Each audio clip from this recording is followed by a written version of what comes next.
বিসমিল্লাহির রহমানির রহিম। In the name of আল্লাহ।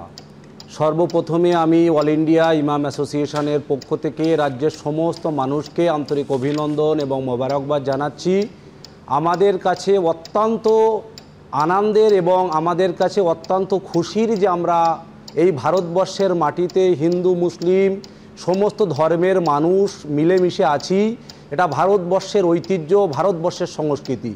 তার সাথে সাথে আমরা বাংলায় আছি, বাংলার সংস্কৃতি, বিভিন্ন উৎসবে আমরা সবাই অংশগ্রহণ করি।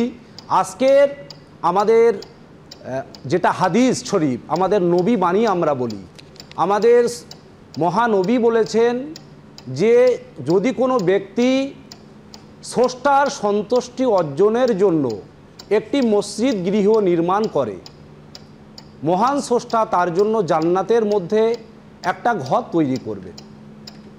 আজকে মসজিদ আমাদের কাছে স্রষ্টার ঘর হিসাবে আমরা জানি, গোটা বিশ্বের সমস্ত মুসলিমরা জানে।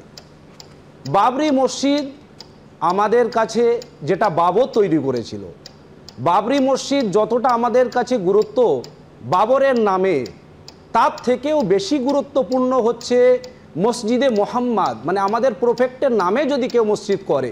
কারণ আমাদের কাছে স্রষ্টার পরে এই পৃথিবীর সর্বকালের সর্বযুগের সর্বশ্রেষ্ঠ মহামানব আমরা আমাদের প্রফেক্ট হজরত মুহাম্মদ সাল্লাল্লাহু আলাইহি ওয়াসাল্লামকে আমরা জানি।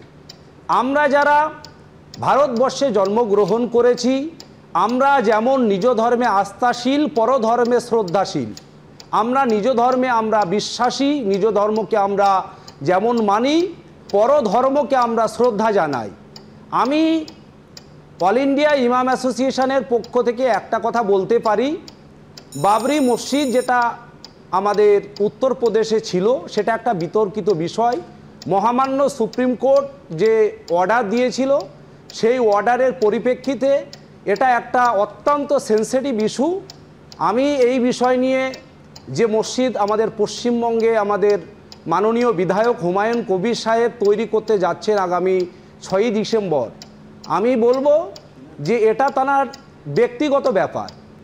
এই মসজিদের নামটা নিয়ে আমার শুধু আপত্তি, মসজিদ নিয়ে কোনো আপত্তি নেই।